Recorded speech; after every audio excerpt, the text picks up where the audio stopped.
Archaeological dig is a fantastic way for getting kids enthusiastic about history and a history topic. They get hands-on, they get involved, and they can be archaeologists for the day. Right, today you're going to be archaeologists. I want you to think about what we've been learning about the Vikings. The children come into the classroom and there's an archaeological dig set up on the floor. This can just be a simple sand pit. And I've buried objects into the sand. The children then take it in turns to come and unearth them and discover these sort of buried treasures. They then decide whether they think it's Viking or not Viking, based on what they already know. Let's see what the first object that I find is. Okay. Do you think that could be a Viking object? No. Why not? It looks like a Roman head. I think it's quite important to maybe put in a few other objects as red herrings, so that if they do find an object that's not Viking, they're able to tell you why. They're drawing on those skills and those things that they've already learnt in order to make a decision on what they've found. So we're going to say no, okay? So the first group that I'm going to choose is this table. Archaeological dig is a really good way of kick-starting a history project. It gets the kids very hands-on. It's different to something that they'd normally do in class. Okay, what have you found? Coins. What do we think? Do we think they could be Viking? Saffron? No, because we already knew that they used to make their clothes and stuff, so we didn't need to buy it, so they wouldn't have used money. So you're saying that they make everything themselves, so they might not have had to go and pay for things. What do the rest of you think? Sam? Possibly because Vikings used to trade. Good word, trade. They might have used money, they might have used coin. Good thinking, Sam. So, what I want you to do now, girls, I want you to take your find to your table, because we're going to be looking at it in closer detail later. There's definitely a sense of discovery. You know, they're finding things. It makes it so much more exciting for them than just working through a worksheet or looking at a screen. Okay, so what's the object that you found in there? Ring. Do you think that's likely to be Viking or not Viking? Viking. You think it's Viking. Why do you think that? Because they've got like Viking patterns. Where else have you seen that kind of pattern? Have you seen it anywhere else? On the clothes.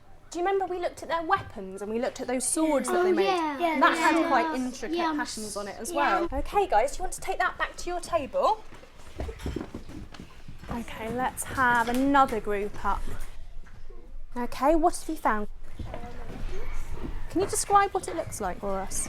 It looks like a hammer that Thor had that we did the story on. So it looks like Thor, one of the gods, it looks like his hammer that we looked at. This is a really great cross-curricular lesson. They're bringing in their speaking and listening skills from literacy, they're bringing in some scientific knowledge, and my class were actually bringing some of their knowledge of the Viking gods that they'd learnt about. And it's just a way of bringing everything that they'd maybe learnt in different subjects all together in this one lesson. The first thing I want you to do is do a very detailed picture of your object.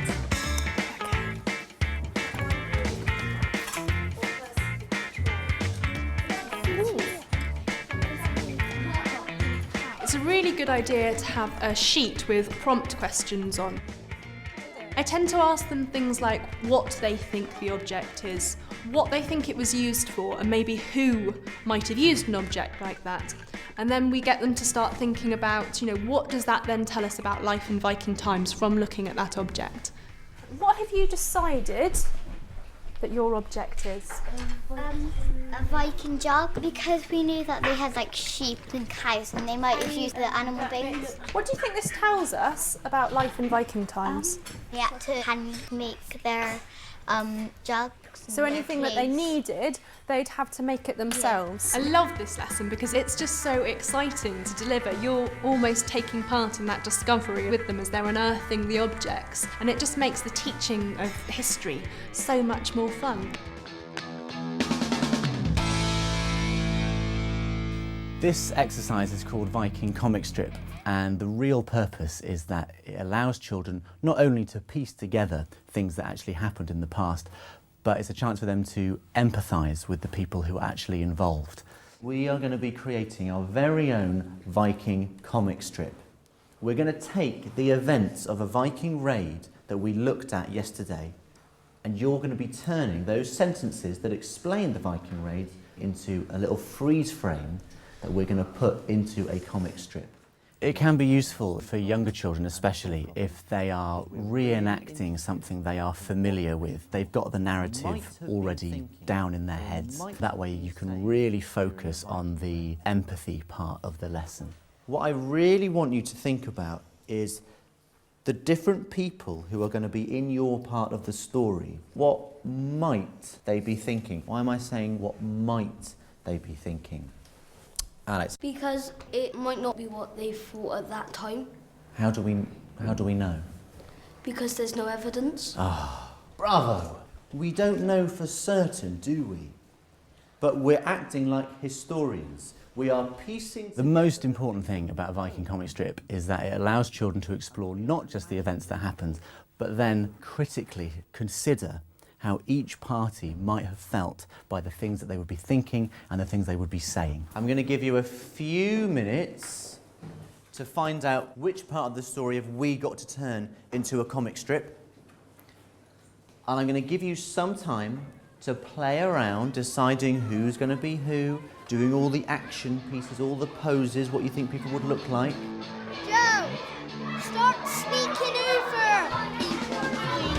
Who's that going to punch then? Who's that going to me? Maybe one of us can be surrendering to the other Viking. So you've got one monk who's surrendering, and you've got another monk who's actually taking the Vikings on. What would you be looking like if you had seized the treasure? How would you be looking?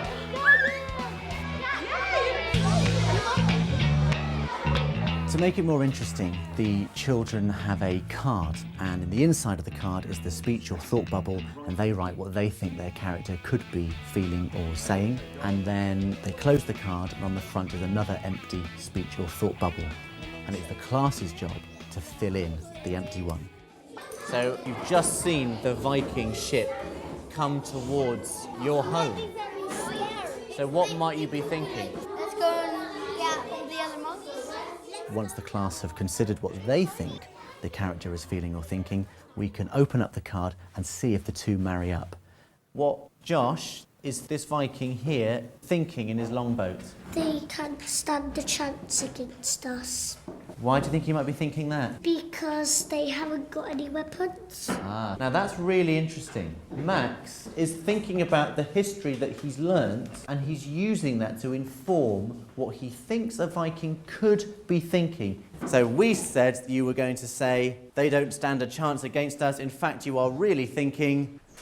If we don't get the treasure, we will be in trouble. So totally different, isn't it? The children really enjoy if the class has not guessed what they thought their character was thinking, and it just re-emphasises the point of the lesson that people interpret facts in so many different ways. Okay, so get into your positions.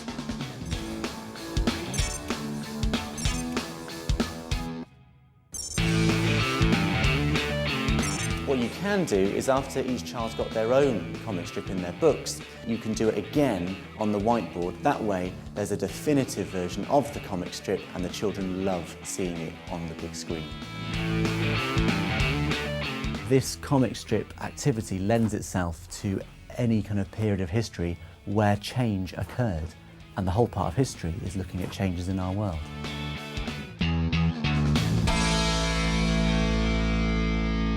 We're going to be doing this morning more work about our Vikings. And we're going to be playing a game called... Norse or Not Norse. Very good, excellent.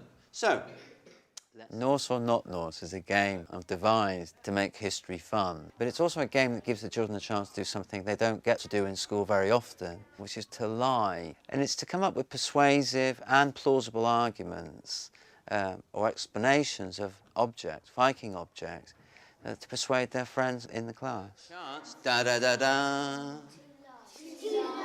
To lie. Ooh. Okay, how are we going to do it? Well, let's have a look. We're going to be looking at examples of real objects that were made by the Vikings. With each object, there will be a real explanation, but then you've got to make up the false explanation. So can you fool your friends? Right. Some of the things I do at the beginning is introduce particular language. So it extends their literacy as well as the language relating to history, which gives fantastic cross-curricular links as well. Explanation. Now, plausible means believable. So what plausible explanation can we come up with? Let's have Josh. It could have been a close-up of one of their pens that they used. So it's an early Viking pen.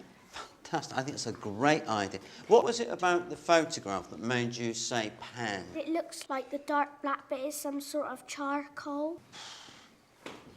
Okay, so what you're going to do is you're going to go back to your tables and fill in one of these sheets for the real object, and then, using the same object that you've got on your table, you've got to make up the one to fool your friend, and write that down. Okay, folks, so back to your tables. And they're coated with matching kings. It was used a wagon or a sledge. It was made in the Viking 9th, 10th century. The thinking behind Norse or Not Norse is getting the children to be able to look at objects, any details that they can see, and to use sources to make credible explanations as to what objects and artefacts were used for. It could be a tortoise's shell that was decorated by the Vikings. Yeah. It could be used for a mask for a wedding if they marry someone. It could have been a hairband. For this lesson, it's good that the children have got some background knowledge. For example, they're going to be needing to know about materials, the uses of objects, some aspects of Viking society, what they did. And that background information is very useful, making the whole thing plausible and so they can interpret the objects they see. I think people will believe us because it looks like a bendy metal, so they can bend it.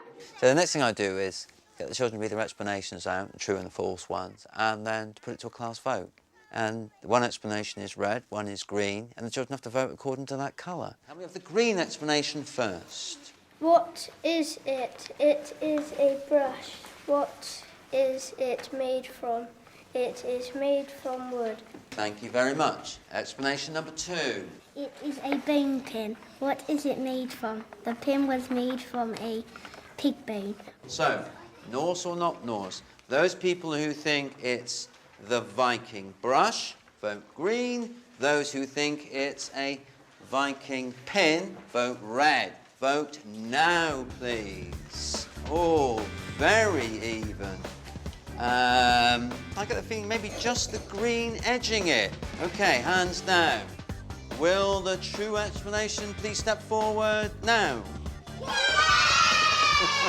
They fooled you. I find lessons like this constantly surprise me because of the imagination that children have and the ideas they come up with, particularly in history. Show me by your thumbs. I know more, I don't know anything at all. Show me now. History lends itself really well to this because they've got so much creativity in them, and it's a really great way of teaching history.